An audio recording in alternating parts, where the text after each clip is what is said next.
ॐ सहनाववतु सहनौ भुनक्तु सह वीर्यं करवावहै तेजस्विनावधीतमस्तु मा विद्विषावहै। ॐ शान्ति शान्ति शान्तिः। गुरुर्ब्रह्मा गुरुर्विष्णु गुरुर्देवो महेश्वर गुरुः साक्षात् परब्रह्म तस्मै श्री गुरवे नमः। तस्मै श्री गुरवे नमः। तस्मै श्री गुरवे नमः। अलंकापुरी पुण्यभूमी पवित्र तिथे नांदतो ज्ञानराजा सुपात्र तया ठविता महापुण्यराशी नमस्कार माझा सद्गुरु ज्ञानेश्वरासी।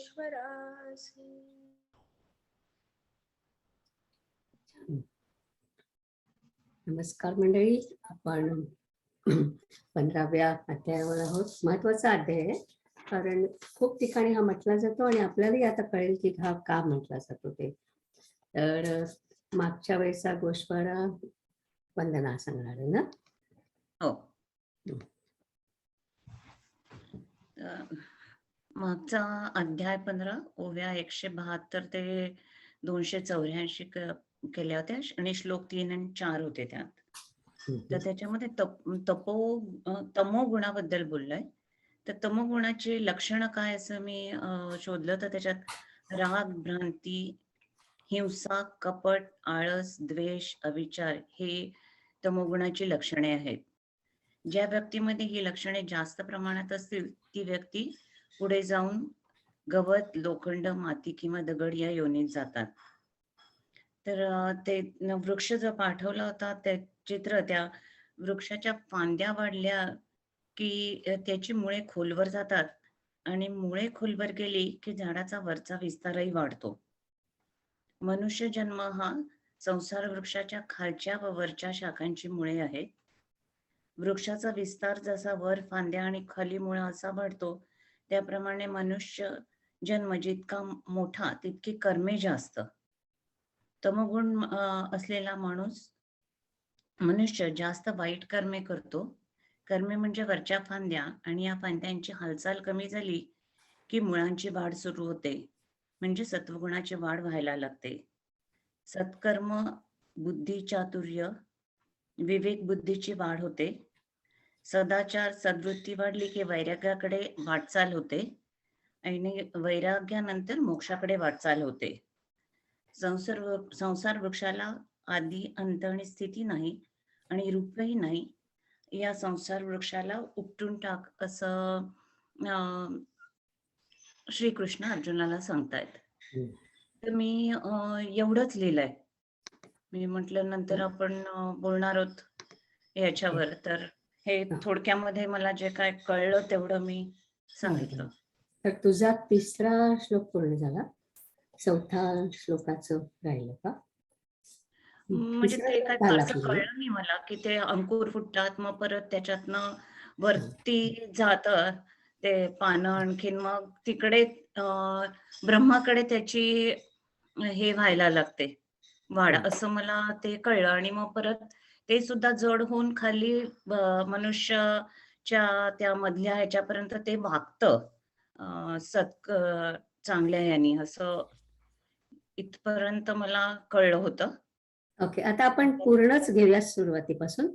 तर अमृत, तुम्ही जर का ते चित्र घालू शकाल अश्वत्थ वृक्षाचं, तर किंवा माझ्याकडे पण आहे, तुम्हीच घाला पण.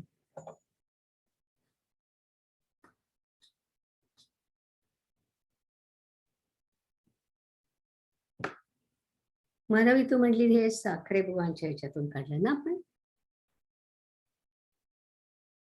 माधवी नीट वर. फुल स्क्रीन करताय?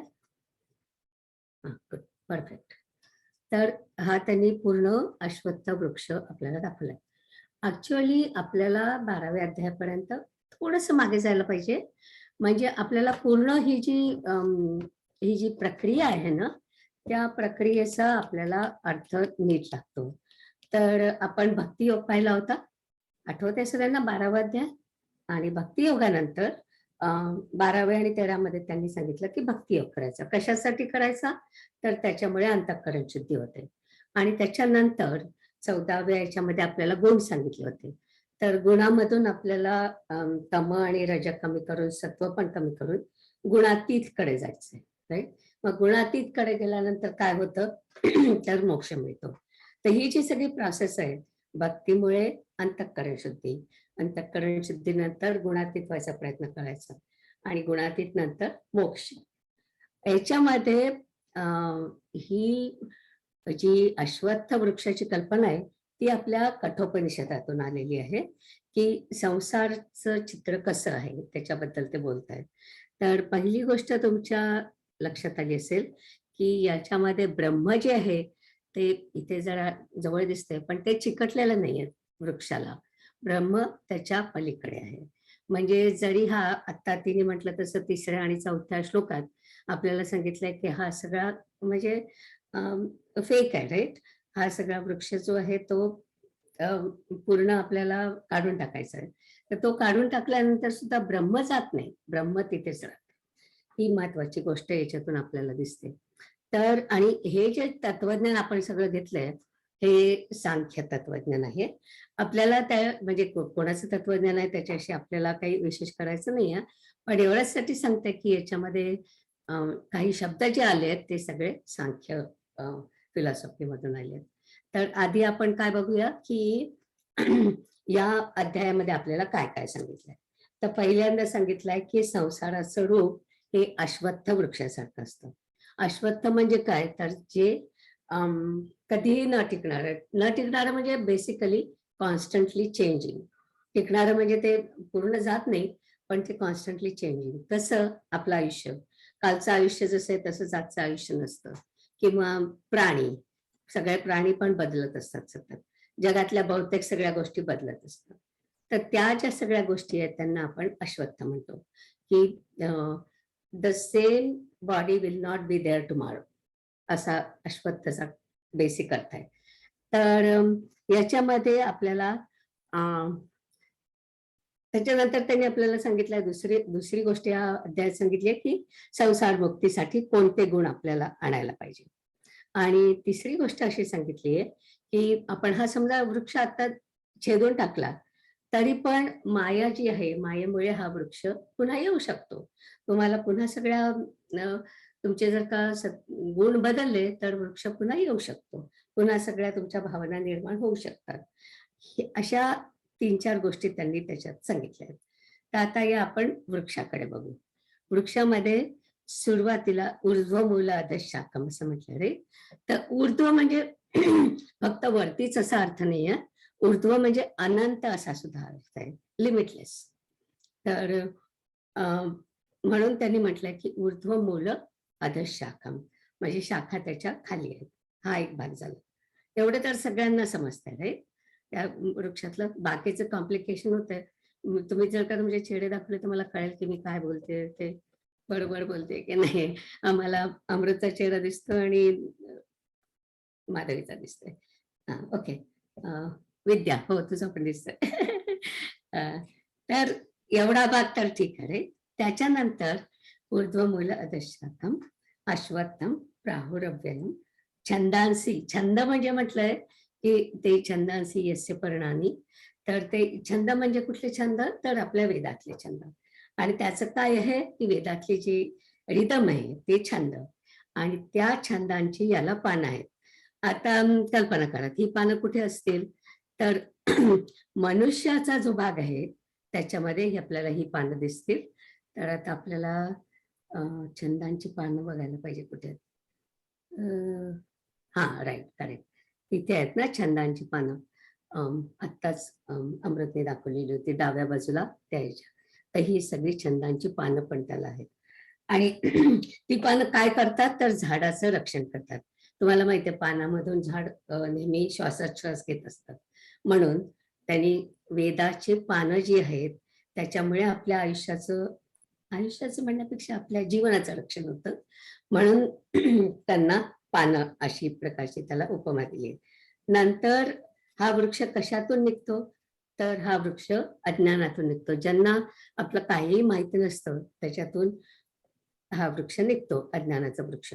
आणि त्यांनी आपल्याला दाखवलंय ब्रह्म आहे आणि अज्ञान म्हणजे काय तर माया. मायेमधून सगळं हे निघतं रे. तर ब्रह्मवरती आहे आणि त्याच्यात तुम्ही थोडं खाली गेले की ती मोठ्या अक्षरात माया दाखवली. मायाच्या नंतर त्यांनी दाखवलंय महत्तत्व. महत्तत्व म्हणजे बेसिकली इंटेलिजन्स किंवा आपल्या बाबतीत बुद्धी. तर त्याच्यानंतर त्याच्यातून बुद्धी आणि बुद्धीनंतर त्या बुद्धीच्या खाली आपल्याला दाखवले त्रिविध अहंकार, त्रिविध ताप म्हणजे सत्व रज तम याचे जे ताप असतात ते आपल्याला तिथे दाखवले. आणि त्याच्याच पैकी एक तुम्हाला माहिती आहे प्राण जो असतो, प्राण अपान, तर ते सगळे जे प्राणाचे कॅटेगरीतले आहेत ते त्यांनी इकडे उजव्या बाजूला दाखवले. प्राण अपान उदान व्यान समान सगळे ते तिकडे दाखवले. आणि नंतर पुढे जाते गुणप्रवृद्धा म्हणजे गुणांनी वाढवले जातात. आता बाकीच्या ज्या सगळ्या गोष्टी आहेत त्या कशामुळे येतात तर गुणांमुळे येतात. म्हणजे आधी माया, मग महत्तत्व आणि मग सगळे गुण, आणि त्या गुणामधून या बाकीच्या सगळ्या गोष्टी निर्माण होतात असं त्यांनी म्हटलंय. गुणप्रवृद्धा विषय प्रवालाहा, आणि आपल्या विषयाच्या ज्या आवडीनिवडी असतात त्याच्यामुळे या सगळ्या गोष्टींमध्ये फरक होत जातो बेसिकली. तर ते आपल्याला त्यांनी सांगितलंय की गुणप्रवृद्धा विषय प्रवालाहा. त्याच्यानंतर त्यांनी सांगितलं की या फांद्या खालीवर होत असतात, म्हणजे फ्लक्च्युएट होत असतात. कशामुळे फ्लक्च्युएट असतात की विषयामुळे. आणि विषयाला त्यांनी प्रवाला असं म्हटलं की जे कायम बदलत असतं. तर विषयामुळे फांद्यांचं कमी जास्तपणा होत असतो आणि या फांद्यांवरच नवे कोंब येतात आणि नवे कोंब असतात ते विषयाचे असतात. आता दुसरं एक दाखवलंय मूळ त्यांनी, ते म्हणजे बंधनकारक कर्म. तर ते कुठे मला दिसत नाही, बंधनकारक कर्म असं जे घेतलंय त्यांनी. तर त्यांनी म्हटलंय की सगळीकडे अनुसंतनानी म्हणजे सगळीकडे पसरल्या, अनुसंततानी म्हणजे या फांद्या सगळीकडे पसरलेल्या आहेत. तर बेसिकली विधिनिषेध रूपाली, ओके ते असू दे. नंतर हे बाकीचे सगळे जे जीव आहेत ते दाखवलेत त्यांनी तमशाखेमध्ये. तर आता आपल्याला जास्त चांगलं दिसतं. सत्व शाखेमध्ये काय असेल, मन बुद्धी चित्त अहंकार इकडे दाखवलं. नंतर रजस शाखेमध्ये काय दाखवलंय, सगळ्या 84 लक्ष योजना प्रॉबॅबिलिटी दाखवल्या. आणि मग शेवटी तम शाखेमध्ये त्यांनी वाईट सगळ्या गोष्टी दाखवल्या. आत्ताच वंदनाने सांगितलं तसं की पाषाण लोष्ट लोह तृण या ज्या सगळ्या गोष्टी या इथे घातल्या. आणि तिथेच त्यांनी आपल्याला हे घातलंय, झाड पण घातलंय तिथे रे. तर प्रश्न असा होता की वृक्षाला तिथे का बरं घातलंय. तर बेसिकली तम म्हणजे जड, जे काय असं जड पदार्थ असतात, सूक्ष्म पदार्थ म्हणजे शार्प पदार्थ, तर त्याच्यामध्ये मन बुद्धी अहंकार वगैरे ते आपल्याला तिकडे घेतलंय. नंतर रज म्हणजे राजसी म्हणजे जरा आयुष्याचा स्वाद घेणाऱ्या गोष्टी, आणि तमा म्हणजे लिथार्जिक. तर लिथार्जिक म्हणण्यापेक्षा जड ज्या वस्तू असतात की ज्यांना जास्त मोबिलिटी नसते, आणि जास्त मोबिलिटी नसते याच्यामध्ये आहे, म्हणून तिथे वृक्ष घेतला आहे. तरु किंवा तृण हे जे घेतलंय ते त्याच्यासाठी घेतलंय की ते काय वाईट असतात म्हणून नाही घेतलं, फक्त त्यांना आपल्याला जशी मोबिलिटी आहे तशी त्यांना नसते, एका ठिकाणी ते बसलेले असतात, म्हणून त्यांना तमशाखेत घेतला. एवढंच इथे आहे बघा, मधून खालून 1 2 3 4 5 5वं खालून पान आहे, तिथे त्यांनी तळू घेतलंय. पान आहे का फुले माहित नाही, म्हणजे फळ आहे माहित नाही. तर ते जे तळू त्यांनी नाही, थोडं वरती इकडे उजव्या बाजूला, माझ्या उजव्या बाजूला, हा ते बघा तळू आहे खाली. तळू म्हणजे झाड. नाही त्या नाही, खाली. ते बघा तरू सपाटी तिथे आहे. तर अशा प्रकारे त्यांनी हे झाड दाखवलंय. गुणप्रवृत्ता विषय प्रवाला संगमूला अनुसंधानी कर्मानुबंधिनी मनुष्य होते. आणि आपण ह्या सगळ्या शाखांमध्ये अडकून बसतो, कारण आपण कर्मानी बांधलेलं असतो. आणि आपणच नाही तर सगळ्याच कर्मानी बांधलेलं असतं, असा त्यांचा दुसरा श्लोक होता. नंतर तिसऱ्या श्लोकात त्यांनी सांगितलंय की या झाडाला आकार नाही, अंत नाही, आदी नाही, मध्य नाही. आणि या झाडाला तुम्हाला जर का काढून टाकायचं असेल तर काय करावं लागतं, तर असंग तुम्हाला पाहिजे. असंगाने तुम्हाला हे झाड काढून टाकता येतं. असंग शास्त्रेनं दृढ चित्वा, ती जी ओळ आहे त्याच्यामध्ये त्यांनी सांगितलंय. तर झाडाचं अस्तित्व दाखवता येत नाही. का दाखवता येत नाही? कारण ते मिथ्य आहे, ते काही खरं नाही म्हणून आपल्याला दाखवता येत नाही.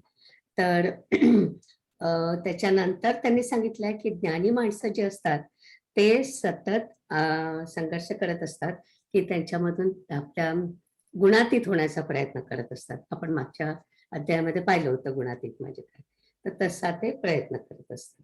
आणि पुढचा जो श्लोक आहे तो आपण आज श्लोक 5वा बघणार आहे. तर मग या ज्ञानी माणसांचे गुण काय असतात, कसा ओळखायचा ज्ञानी माणूस, तर ते ज्ञानी माणसाचे गुण आपल्याला 5व्या आणि 6व्या श्लोकामध्ये सांगितलंय की त्यांना निर्माण मोह, म्हणजे मान आणि मोह याच्या पलीकडे ते असतात. जिथं संघ दोष हा, म्हणजे संघ जे असतात आपले, जे अटॅचमेंट असतात त्याच्यावर त्यांचा कंट्रोल असतो. नंतर अभ्यासू असतात आणि कामापासून काम म्हणजे कामक्रोध मधला कामापासून निवृत्त असतात.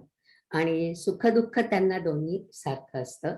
अशा प्रकारचे ते जे ज्ञानी माणसं असतात त्यांचे गुण आपण 5व्या श्लोकात बघणार आहोत.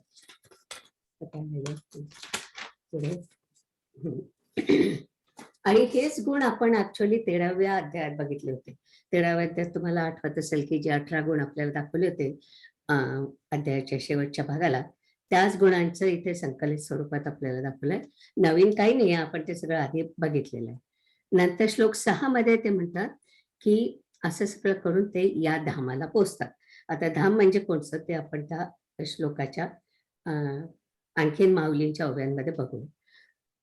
नंतर मग ते म्हणतात की ममैवांशो जीवलोके, तर जीव होते. आणि ह्याच्यामधून आता आपल्याला हा सोडायचा म्हणजे तोडायचा आहे. तर तो कसा तोडायचा ते पण आपल्याला आता पुढच्या श्लोकांमध्ये सांगणार. इथपर्यंत आपण आलेलो आहोत. आता ठीक नाही, आहे, मला काय तोडायचं कळलं नाही. पूर्ण संसार वृक्ष तोडायचा. अच्छा, वृक्ष असंग तोडायचं. शास्त्रेनं दृढ चित्वा, म्हणजे अच्छा. चक्क कुऱ्हाड घेऊन तो तोडून टाकायचा. कारण तो सगळा इमॅजिनेशन मधूनच आलेला आहे ना. तर तुम्हाला जेव्हा ज्ञान होतं तेव्हा तो आपोआप मरून जातो, असं त्यांना म्हणायचं. तर एवढं सगळं त्याच्या मागे आपण वेळ घालवतो आणि शेवटी तो तोडूनच टाकायचा. त्यामुळे सुखे त्याला आणखीन 2-4 पावनं असले तरी काय हरकत नाही, पण आपण ते सगळं सोडून टाकणार आहे. तर तेच कसं तोडायचं ते आपण बघणार आहे, काय गुण लागणार आहे ते बघणार आहोत. आणि ज्ञानी माणसाचे गुण आधी आपण आता बघणार आहोत 5व्या श्लोकामध्ये. हा अख्खा वृक्ष जमिनीच्या वरच दाखवलाय का? हा, तो जमिनीच्या आत जात नाही, करेक्ट, कारण तो इमॅजिनरी आहे ना, कुठे राहू शकतो तो. आणि उलटा आहे शिवाय, त्यामुळे आणि त्याच्यातल्या काही फांद्या मात्र काय ग म्यूट वर आहेस, ऐकू नाही येते. काय झालं तुला? म्यूट तर नाहीये तिचं, लिहून दाखवून.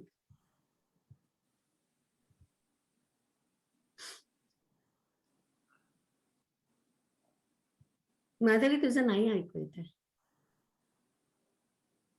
चॅट मध्ये लिहिणं येतं.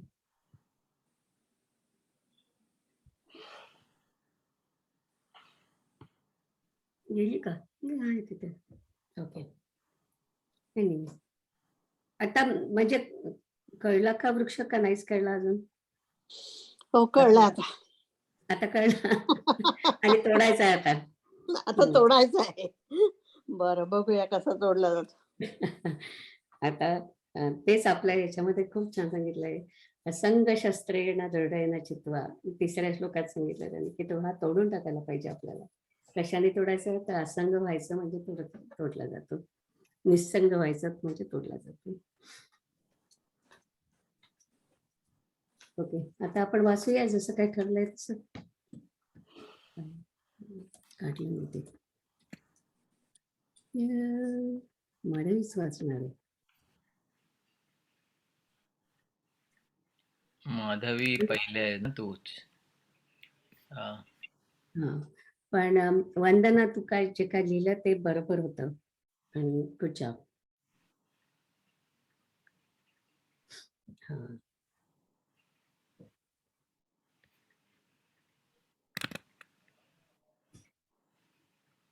माधवी तुझा मायक्रोफोन चालत नाही आहे बहुतेक. तर तू अमृतकडे जाऊन बोलावू शकते. हो आता ऐकू आलंय या. तुला? आता आला आवाज. येतंय हो आता यायला लागला. काय माहिती काय ऐकूनच ठेव. ओके, परत ओके. बंद झालं तर सांग मग मला. ओके. ओके. तुझं बंद झालं तर मी कंटिन्यू करेन, डोंट वरी. Okay, good.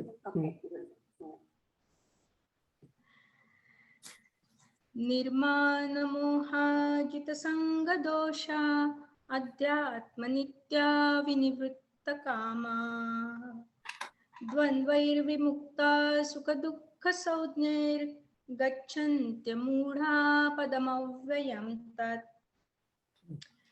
मान मोहरहित संगरूपी दोष जिंकलेले आत्मस्वरूपाच्या ठिकाणी ज्यांची नित्य स्थिती आहे, असे सर्व काम पूर्णपणे निवृत्त झालेले, सुख व दुःख नावाच्या द्वंद्वापासून कायमचे मुक्त झालेले असे ज्ञानी त्या अत्युच्च पदापर्यंत जातात.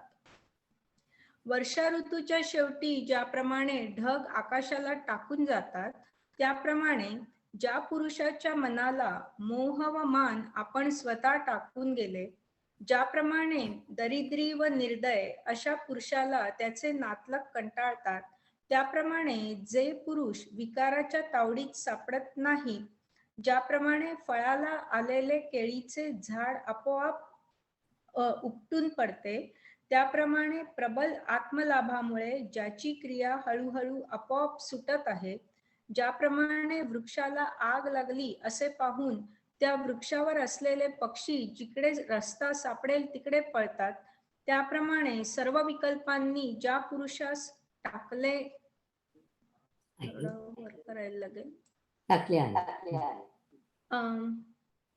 टाकले आहे. अर्जुना ऐक, ज्या भेदरूपी जमिनीवर सर्व प्रकारचे दोषरूपी गवत वाढते, त्या भेद बुद्धीची ज्यांच्या ठिकाणी वार्ताही नसते, सूर्योदयाबरोबर ज्याप्रमाणे रात्र आपोआप पळून जाते, त्याप्रमाणे ज्या पुरुषांपासून अविद्येसह देहाहंता पळून गेली, ज्याप्रमाणे आयुष्य संपलेल्या जीवाला शरीर एकदम टाकून देते, त्याप्रमाणे जे पुरुष अज्ञानात्मक द्वैताकडून टाकले गेलेले आहेत,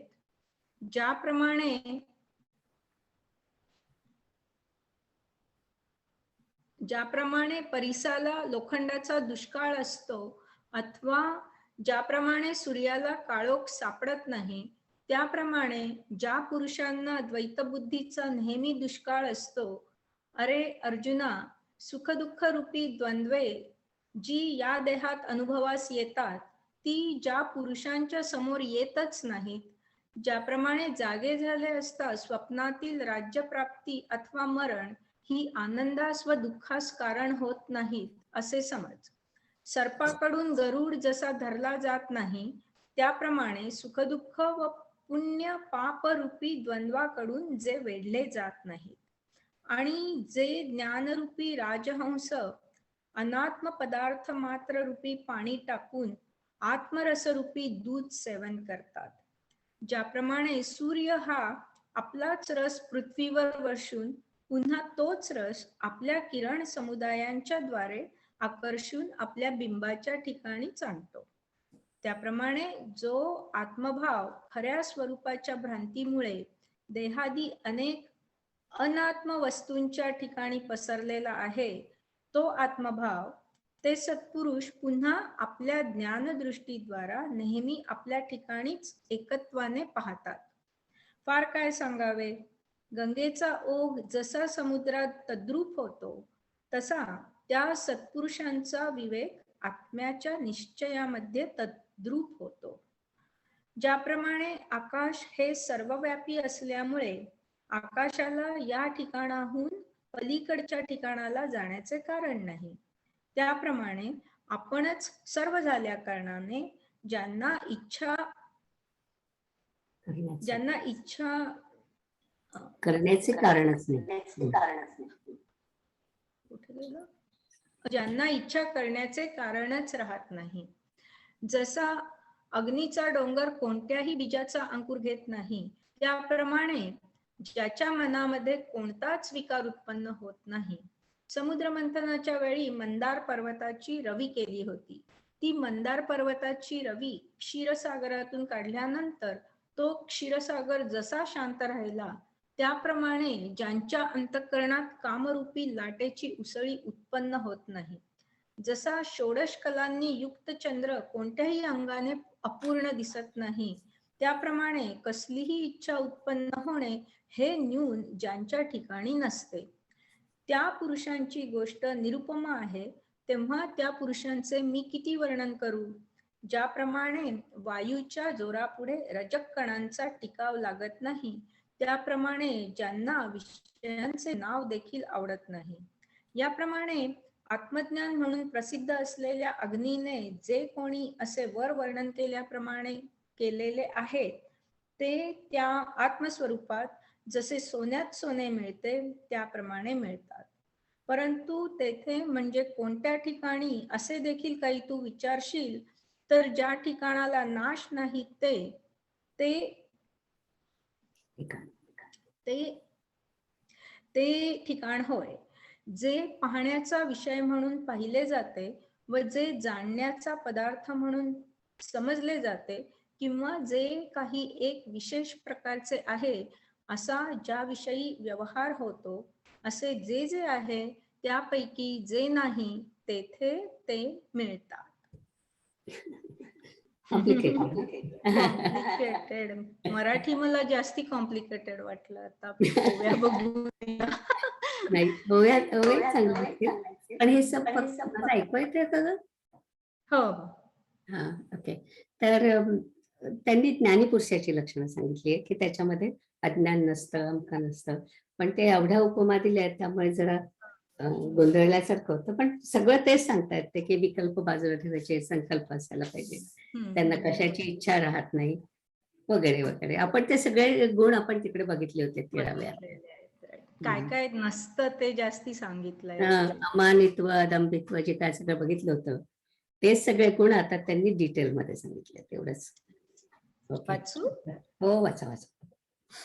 जया पुरुषांचे कामन सांडोनी गेले मोहमान, वर्षांती जैसे घन आकाशाते निकवड्या निष्ठुरा, उबगी जे जेवी सोयरा, तैसे नागवती विकारा, बेटाळू जे फळली केळी उन्मळे, तैसी आत्मलाभे प्रबळे, जयांची क्रिया ढाळे ढाळे गळती आहे.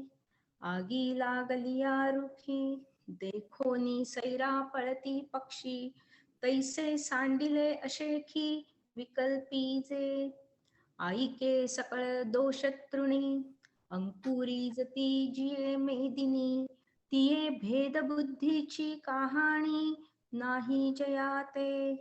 सूर्योदया सरीसी, रात्री पळोनी जाय आपैसी, गेली देह अहंता तैसी अविद्ये सवे, पै आयुष्य विनाश जीवाते, शरीर सांडी जेवी अवचिते, तेवी निदसुरे द्वैते सांडिले जे, लोहाचे साकडे परीसा, न जोडे अंधारू रवी जैसा, द्वैत बुद्धीचा तैसा सदा दुकाळ जया, अगा सुख दुःखाकारे द्वंद्वे देही जिये गोचरे, तिये जया का समोरे होतीची ना, स्वप्नींचे राज्य का मरण, नोहे हर्ष शोकासी कारण, उपवडलिया जाण जिया परी, तैसे सुख दुःख रूपी द्वंद्वी जे पुण्य पापी, न घेपी जती सर्पी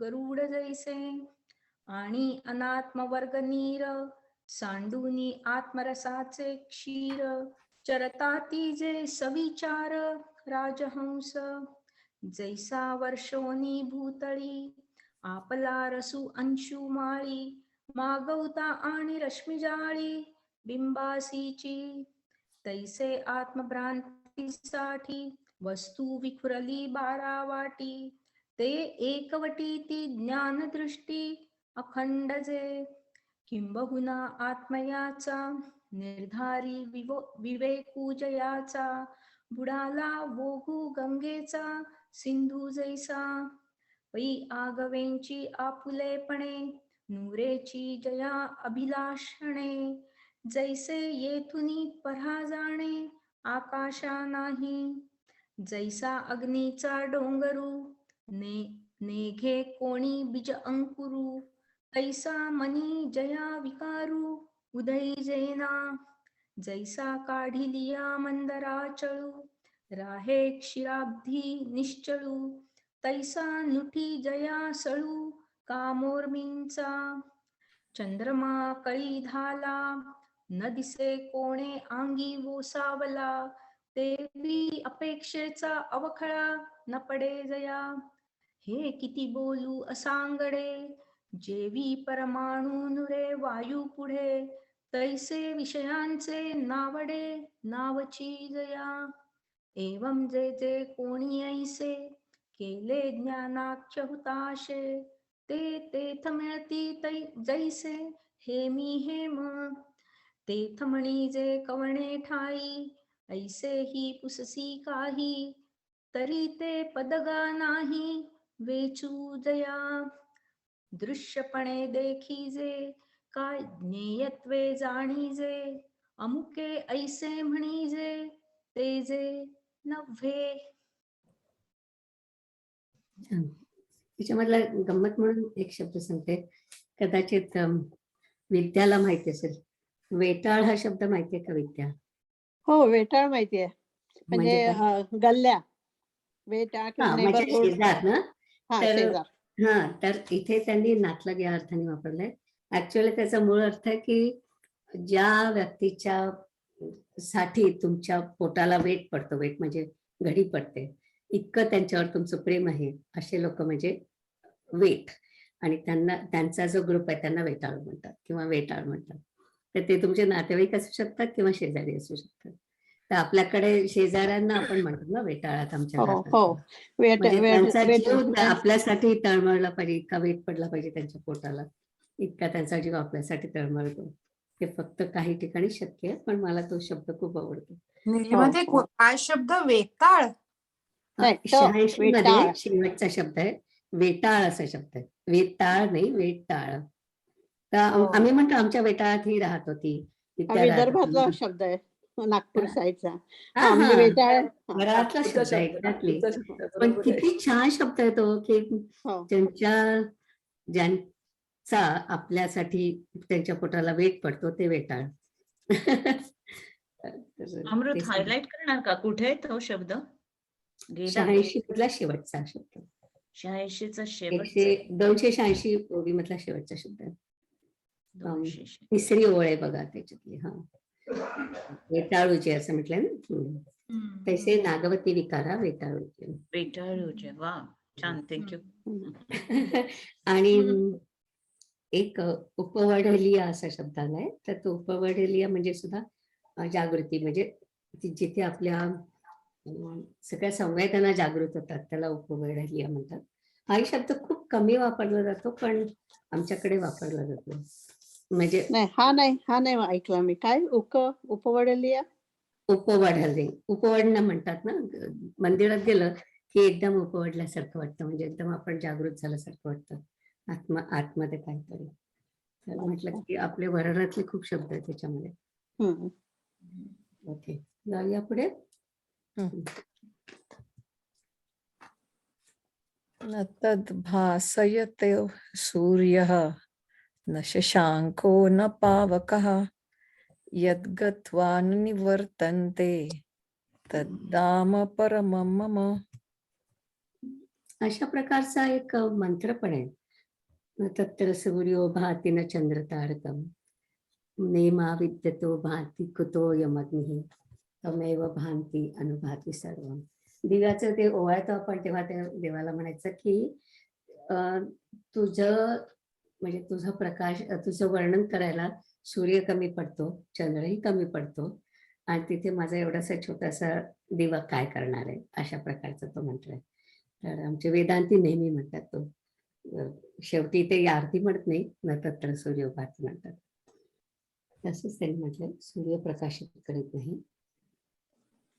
वाच. ते पद सूर्य प्रकाशित करीत नाही, चंद्र नाही, अग्नी नाही, ज्या ठिकाणी गेल्यावर गेलेले लोक परत मागे पाऊलच घेत नाहीत, ते माझे अत्यंत श्रेष्ठ निजधाम होय. परंतु दिव्याच्या दिपून टाकणाऱ्या दिव्याच्या दिव्याच्या दिपून दिव्य म्हणजे टाकणाऱ्या दुसरं होतं ना. प्रकाशाने जे प्रकाशले जाते अथवा चंद्र ज्याला प्रकाशित करतो याचीच गोष्ट काय सांगावी. परंतु सूर्यही ज्याचे प्रकाशन करतो, वरील 3 प्रकारच्या प्रकाशाने जगातील सर्व वस्तूंचे दिसणे म्हणजे ज्याला आत्मस्वरूपाला न पाहणे होय. कारण की आत्मस्वरूपाला पाहण्यात इतर वस्तूंचा निराश होतो. जे आत्मस्वरूप लपले असता विश्व भासते. ज्याप्रमाणे शिंपीचे शिंप म्हणून यथार्थ ज्ञान जसजसे नाहीसे होते, तसतसे त्या शिंपीवर मिथ्या भासणारे रूपे खरे आहे असे भासावयास लागते. अथवा दोरीच्या यथार्थ स्वरूपाच्या अज्ञानात सापाचा भास जसा जास्त दृढ होत जातो, त्याप्रमाणे चंद्र, सूर्य इत्यादी जी ही मोठमोठाली तेजे आहेत, ती ज्या आत्मवस्तू वस्तूच्या अज्ञानात प्रकाश करतात, ती आत्मवस्तू केवळ तेजाची रास आहे आणि ती आत्मवस्तू सर्व प्राण्यांमध्ये आत्मत्वे करून सारखी व्याप्त आहे व जी चंद्र सूर्याच्या मनात प्रकाशते. चंद्र सूर्य हे वस्तूंच्या प्रकाशाने पडणारे कवडसे आहेत, म्हणून तेजस्वी वस्तूंमध्ये ते तेज आहे, ते वस्तूंचे अंग आहे. आणि ज्याप्रमाणे सूर्योदयी चंद्रासह नक्षत्रे लोपतात, त्याप्रमाणे ज्या आत्मवस्तूच्या प्रकाशात चंद्र सूर्यासह सर्व जग लोपून जाते, अथवा जागे झाल्यावर जसा स्वप्नातील पसारा नाहीसा होतो, अथवा संध्याकाळी जसे मृगजळ राहत नाही, त्याप्रमाणे ज्या आत्मवस्तूच्या ठिकाणी कोणताच भास नाही, अर्जुना ते माझे श्रेष्ठ ठिकाण आहे असे समज. तेथे निजधामाच्या ठिकाणी जे लोक गेले ते पुन्हा मागे पाऊल घेत नाहीत, म्हणजे पुन्हा जन्माला येत नाहीत.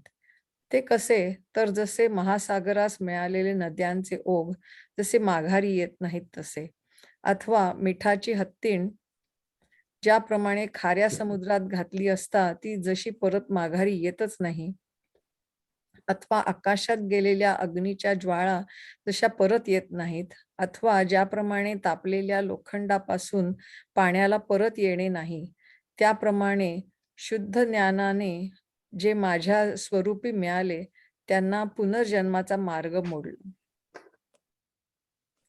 यावर बुद्धिरूपी पृथ्वीचा राजा जो अर्जुन तो म्हणतो, महाराज हे आपले आत्मबोध सांगणे हा मोठा प्रसाद आहे, परंतु माझ्या एका विनंतीकडे देवांनी लक्ष द्यावे. तर महाराज जे पुरुष देवाशी स्वतः एक होतात, तुमच्या स्वरूपाशी ऐक्याला पावतात व मग माघारी येत नाहीत, ते पुरुष मूळचे आपल्याशी देवाशी भिन्न असतात अथवा अभिन्न असतात.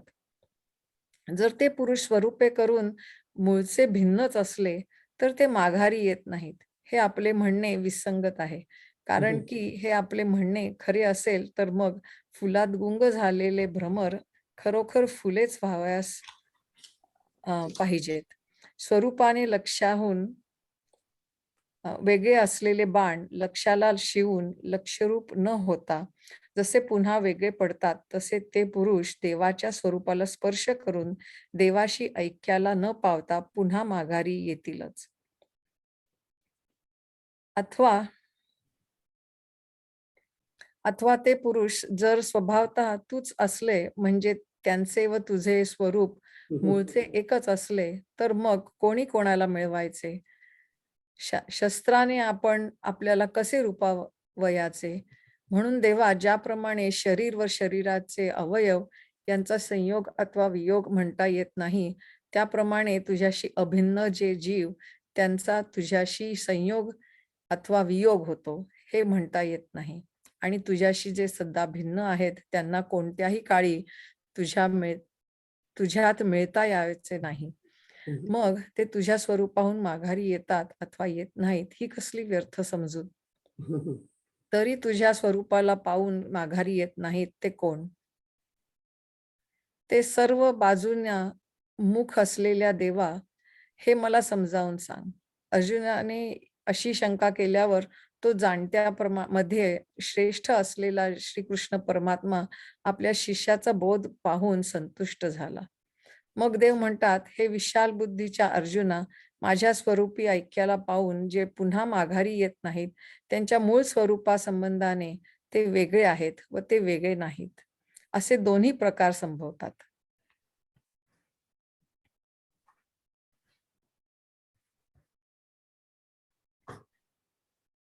पै दीपाची या बंबाळी, का चंद्रहन जे उजळी, हे काय बोलो अंशुमाळी, प्रकाशी जे ते आघवेची दिसणे, जया ते का न देखणे, विश्वभास तसे जेणे लपालेन, जसे शिंपीपण हारपे, तव तव खरे होय रूपे, का दोरी लपता सापे, फार होई जे, तैसी चंद्र सूर्यादी थोरे, ये ते जे जिये फारे, तिये जयाचे नि अंधारे, प्रकाशती ते वस्तू की तेजो राशी, सर्वभूतात्मक सरीसी, चंद्र सूर्याचा मानसी, प्रकाशे जे, म्हणून चंद्र सूर्य कडवसा, पडती वस्तूची या प्रकाशा, या लागी तेज जे तेजसा, ते वस्तूचे अंग, आणि जयाचा प्रकाशी,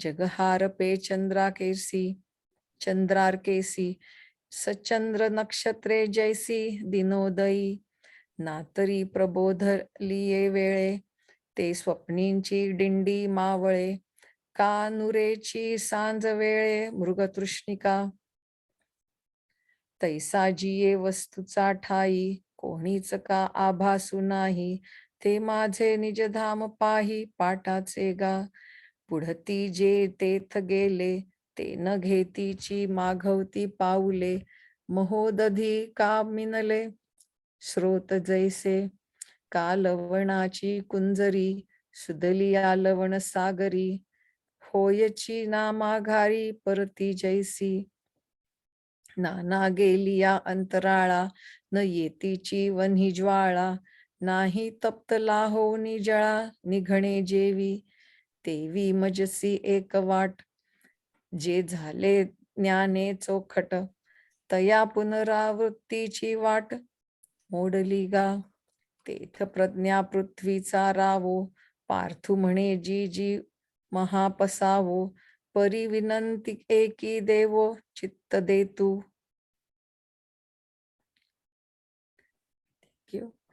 तरी देवेसी स्वये एक होती, मग माघवते जे न येती, ते देवेसी भिन्न आथी की अभिन्न जी, जरी भिन्नची अनादि सिद्ध, तरी न येती हे असंबद्ध, जे फुला गेले षटपद, ते फुलेची होतुपा, पै लक्ष्याहून अनारीसे, बाणलक्षी शिवोनी जैसे, मागुते पडती तैसे, येतीची ते, ना तरी तुची ते स्वभावे, तरी कोणे कोणासी मिळावे, आपण यासी आपण रूपावे शस्त्रे केवी.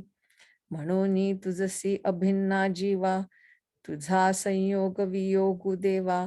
न बोलो अवयवा शरीरेसी, आणि जे सदा वेगळे तुझसी, तया मिळणी नाही कोणे दिवसी. मा येती न येती हे कायसी वाय बुद्धी, तरी कोण गातू ते पावोनी न येती माघवते. ते विश्वतो मुखामाते बुझावी जी. ये आक्षेपी अर्जुनाचा, जो शिरोमणी सर्व ज्ञानांचा. तोषला बोध शिष्याचा देखोनिया. मग म्हणे गा महामती, माते पावोनी न येती पुढती. ते भिन्ना भिन्न रीती आहाती दोन्ही.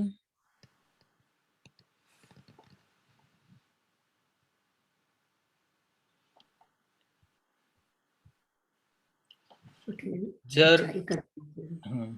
जर खोल एक मिनिट हा. हा बोला. तर याच्यामध्ये ते एवढंच सांगतात आहे, तद्धाम म्हणजे बेसिकली मोक्षप्राप्ती. आणि मोक्ष कुठे आहे की जिथे काहीच नसतं, तिथे म्हणजे उजेड नसतो, अंधार नसतो. मोक्ष म्हणजे मोक्ष. म्हणून त्यांनी तद्धाम परम त्याचं हे सगळं वर्णन सांगितलं. आणि मग अर्जुनाचा प्रश्न हा माऊलींनीच काढलेला आहे, त्या मूळ श्लोकामध्ये अजिबात नाही तो प्रश्न, की जर हे जे संत असतात, हे आपलं सगळं संतापण सोडून देवाशी एकरूप होतात, मग ते एकरूप झालेले देव, ते जर का तुझ्याशी एकरूप झालेले असतील, त्यांचं घर म्हणजे तुझं घर, म्हणजे मोक्षाचं घर. मग ते पुन्हा येत नाही असं कशाला म्हणतो? ते म्हणजे मोक्षाच्या घरीच गेलेले आहेत. आणि मग समजा जर का ते नसतील होत, तर ते पुन्हा येतीलच इथे. अशा प्रकारे त्याचा जो प्रश्न होता, पण मग त्याच्यावरचं आता उत्तर आहे ते महेश वाचणार आहे ना, हो पुढचे श्लोक. हो मी वाचते पुढचा. बेसिकली ते म्हणतात लाटा आणि समुद्रासारखंच आहे, की समुद्रामध्ये लाटा असतात, त्या काही वेगळ्या नसतात. तसं ते जे कोणी संत आहेत, ते माझ्याशी एकरूप झालेले असले किंवा काही, तरी पण ते त्याचं मूळ जे आहे ते सगळं एकच असतं. जसं समुद्र आणि लाटा दोन्हीमध्ये पाणी असतं त्याच्याप्रमाणे. जाऊया पुढे. ओके. जर खोल विचाराने आत्मदृष्टीने पाहिले तर ते पुरुष स्वभावतः मद्रूपच आहेत, आणि जर वरवरच्या दृष्टीने देहदृष्टीने पाहिले तर ते माझ्याहून वेगळे आहेत असेही वाटतात. ज्याप्रमाणे लाटा उत्पन्न होत असतात त्या पाण्याहून वेगळ्या आहेत असे दिसते, पण विचार करून पाहिले तर त्या लाटा केवळ पाणीच आहेत. अथवा आकाराच्या दृष्टीने पाहिले असता दागिने सोन्याहून भिन्न आहेत असे वाटते. मग विचाराच्या दृष्टीने पाहिले असता ते दागिने सर्व सोनेच आहेत. त्याप्रमाणे ज्ञानाच्या दृष्टीने अर्जुना, ते पुरुष माझ्याशी अभिन्नच आहेत. दुसरे जे वेगळेपण उत्पन्न होते ते अज्ञानामुळे होते. आणि खरोखर वस्तुविचाराने आत्मदृष्टीने पाहिले असता मी जो एक, त्या मला दुसरे कोठले, की जे वेगळे आहे किंवा एक आहे असा व्यवहार करून तद्वारा उघड करता येईल. जर सर्वच्या सर्व आकाश पोटात घालून सूर्यबिंबाने ब्रह्मांड गोल व्यापून टाकला तर त्या सूर्याचे प्रतिबिंब कोठे उत्पन्न होईल आणि त्याची किरणे कोठे शिरतील? अथवा कल्पांत काळाचे जे अब्रह्मस्तंभपर्यंत उदक असते, त्याचे पाठ फुटून प्रवाह वाहतात काय? एवढ्याकरिता मी जो एक अविकारी, त्या मला अंश कोठले. परंतु पात्राच्या संबंधामुळे नदीचे पाणी सरळ असता पण वाकडे झाले. पाण्याच्या संबंधाने पाण्यात प्रतिबिंब पडल्या कारणाने सूर्याला दीनपणा, बिंबपणा व प्रतिबिंबपणा असा आला. हे आकाश चौकोनी अथवा वाटोळे असे कशाने मिळणार आहे? परंतु आकाश जेव्हा घटाकडून अथवा मठाकडून वेष्टिले जाते तेव्हा तसेही वाटोळे अथवा चौकोनी असते. अरे, निद्रेच्या मुळे उत्पन्न झालेल्या स्वप्नात जेव्हा निजणारा आपण राजा म्हणून प्रकट होतो, तेव्हा त्याच्या एकट्याहून स्वप्नातील सर्व जग भरले जात नाही काय? अथवा हिणकस धातू मिसळला असता 100 नंबरी सोने जसे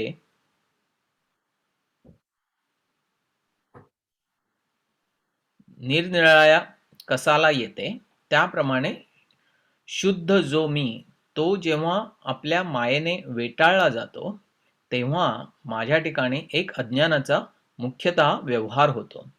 त्या योगाने मी कोण अशा संशयास आरंभ होतो आणि मग विचाराने देह मी असा निश्चय केला जातो.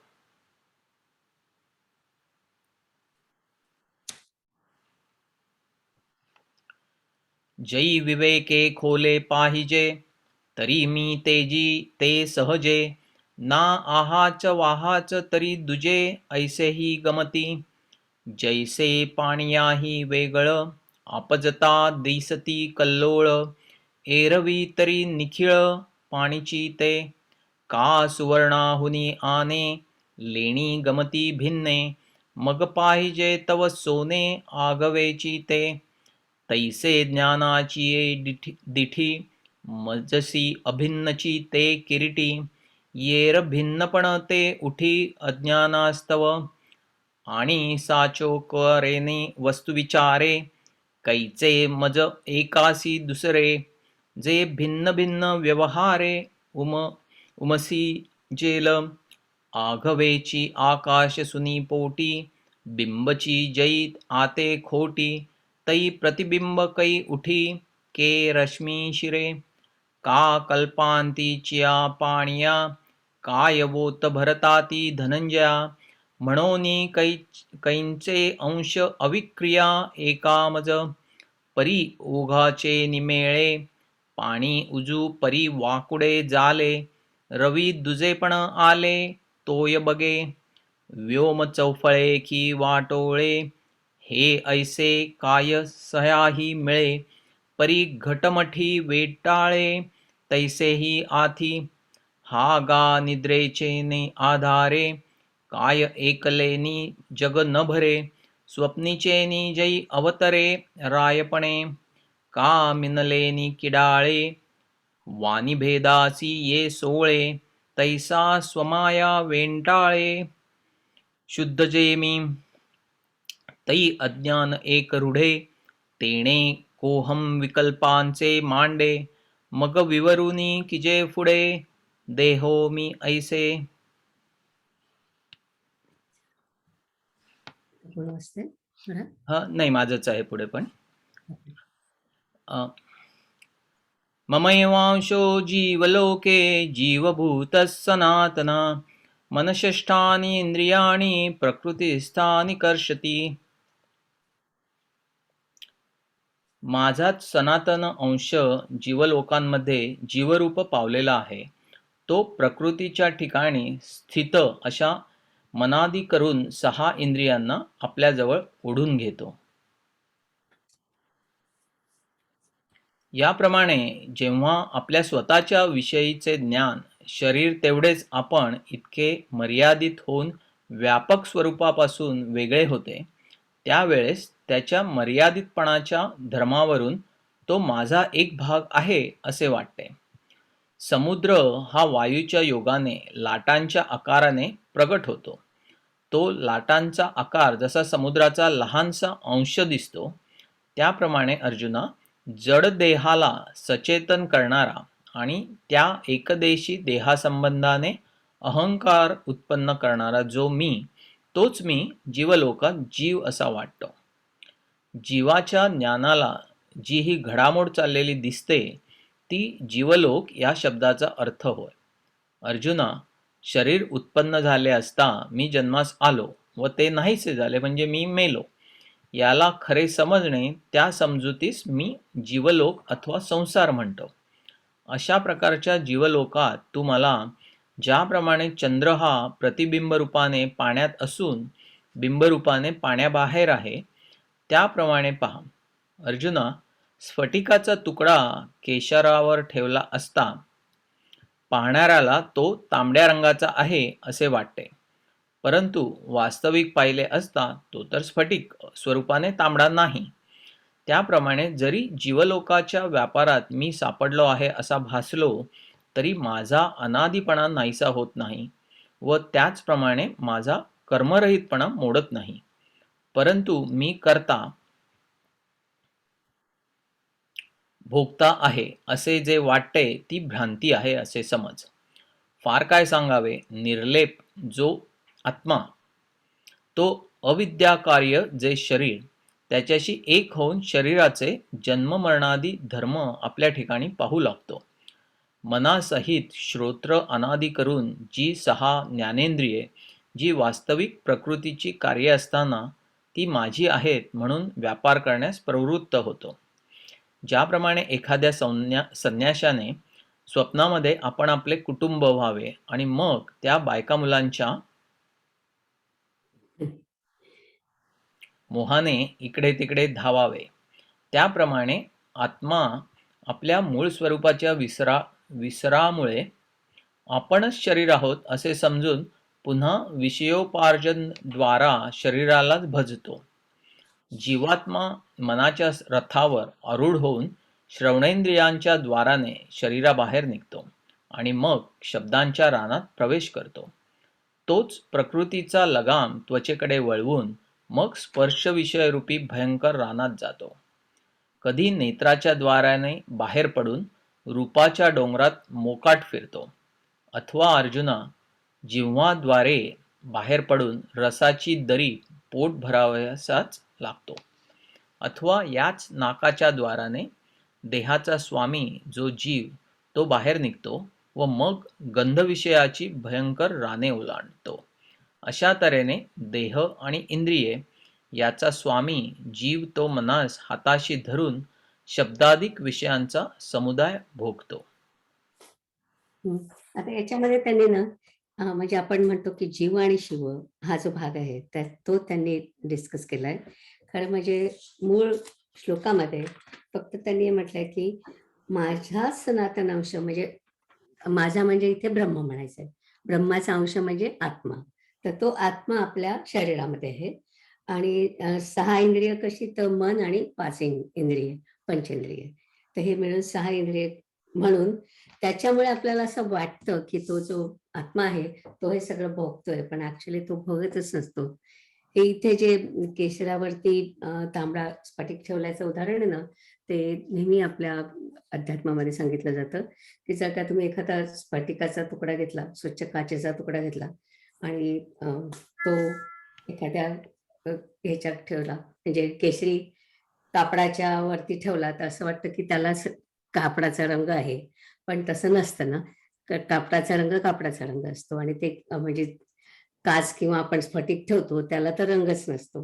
तसं ते सांगतात की आत्मा तिथे असतो आणि तो जो जीव असतो तो सगळे भोग भोगतो, पण आपल्याला असं वाटतं की तो जो आत्मा आहे तो पण सगळे भोग भोगतोय. आणि असंच सांगितलं असतं माऊलींनी तरी पण आपल्याला थोडं कळलं असतं, पण त्यांचं साहित्य एवढं प्रचंड आहे की किती उपमा दिल्या आहेत त्याच्यामध्ये. आणि मग आपण कसे एक आपण विषय कसे भोगतो ते सांगितलंय की आपण नाकाने एवढेच प्रकारचे श्वास घेतो आणि काय शब्दांच्या रानात प्रवेश करतो आणि नाकाने एवढे श्वास घेतो आणि स्पर्श विषयरूपी भयंकर रानात जातो. म्हणजे बेसिकली आपण सगळं फील करतो जे काय असेल ते. तर हे माऊलींचं आपल्याला साहित्य बघायला इथे मिळतं. ओके, जाऊया पुढे. ऐसे शरीराची येवडे, जई आत्मज्ञान वेगळे पडे, तई माझा अंशू ऐसे आवडे थोडेपणे. समुद्र का वायू अंशे, तरांगाकार उल्लसे, तो समुद्रांशू ऐसा दिसे. सानिवा जेवी तेवी जडा ते जीवविता, देह अहंता उपजविता. मी जीवगमे पंडुसुता जीवलोकी, पै जीवाचिया बोधा, गोचरू जो हा धांदा. तो जीवलोक शब्दा अभिप्रावो, अगा उपजणे निमणे. हे साचची जे का मानणे, तो मी जीवलोकू मी म्हणे संसारू हन. एवं विध जीवलोकी, तू माते ऐसा अवलोकी. जैसा चंद्रुका उदकी उदकातीत, पै काश्मीराचा रवा कुंकुमावरी पांडवा आणि का गमे लोहिवा तो तरी नव्हे तैसे अनादिपण न मोडे माझे अक्रियत्व न खंडे परी करता भोगता ऐसे आवडे ते जाणगा भ्रांती किंबहुना आत्मा चोखटू होऊनी प्रकृतीसी एकवटू बांधे प्रकृती धर्माचा पाटू आपण पया पै मनादी साही इंद्रिये श्रोत्रादी प्रकृती कार्ये तिये माझी म्हणवनी होये व्यापार रूढ जैसे स्वप्नी परिव्राजे आपण पया आपण कुटुंब होईजे मग तयाचे नि धाविजे मोहे सैरा तैसा आपलिया विस्मृती आत्मा आपणची प्रकृती सारिखा गमोनी पुढती तियेसीची भजे मनाचा रथी वळघे श्रवणाचिया द्वारे निघे मग शब्दाचिया रिघे राना माझी तोची प्रकृतीचा वागोरा करी त्वचेचिया मोहरा आणि स्पर्शाचिया घोरा वना जाय कोणे एके अवसरी रिघोनी नेत्राचा द्वारी मग रूपांचा डोंगरी सैराहिडे का रसनेचिया वाटा निघोनी गा सुभटा रसाचा दरकुटा भरोची लागे नातरी येणेचे घ्राणे देहेशु करी निघणे मग गंधाची दारुणे आडवे लगी ऐसेनी देहेंद्रिया नायके धरुनी मन जवळिके भोगीजती शब्दादिके विषय भरणे. याच्यात आणखीन एक छान शब्द आहे काश्मीर. आपल्या जुन्या मराठीमध्ये काश्मीर म्हणजे स्फटिक क्रिस्टल. 49 म्हणजे या 349व्या श्लोकामध्ये काश्मीर शब्द आहे. ऍक्च्युअली काश्मीर म्हणजे स्फटिक किंवा क्रिस्टल. किती छान शब्द आहे ना. काश्मीराचा रवा आणि कुंकुमावरी पांडवा त्याच्यावरती जर का कुंकुमावर ठेवला. ओके आपण थांबूया इथे का काय ते तोच प्रश्न विचारणार होता. इट्स ऑलरेडी 9:05 सो आपण पुढे जायचंय का थांबायचंय? थांबूया मला वाटतं इथे नाही का. हा ठीक आहे. That's right. रवा म्हणजे तुकडा का? काश्मीराचा रवा तुकडा तुकडा तुकडा काश्मीराचा रवा कुंकावर पडला तरी तो लाल नसतो, तो पांढराच राहतो असं. एक्झॅक्टली. तो आपल्याला वाटतो लाल झालेला पण तो होत नाही. तसा आत्मा आपल्या शरीरात आहे, तो भोगतो असं वाटतं पण तो भोगत नाही. थांबूया इथे आपण.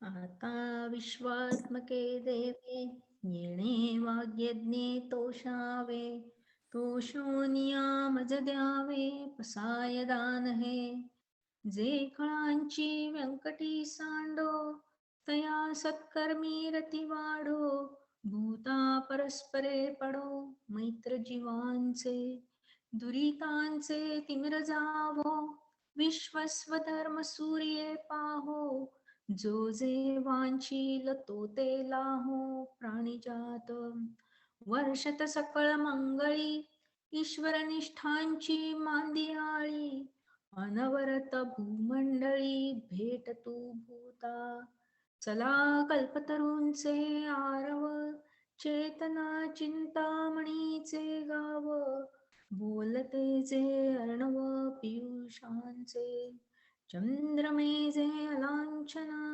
मार्तंड जे तापहीन ते सर्वाही सदा सज्जन सोयरे होतु किंबहुना सर्वसुखी पूर्ण हो नीती लोकी भजिलो आदिपुरुषी अखंडित आणि ग्रंथोपजीविये विशेषी लोकीये दृष्टादृष्ट विजये होवावे जी तेथ म्हणे श्री विश्वेश्वरा हो हा होईल दानपसाव येणेवरे ज्ञानदेव सुखिया झाला सुखिया झाला सुखिया झाला.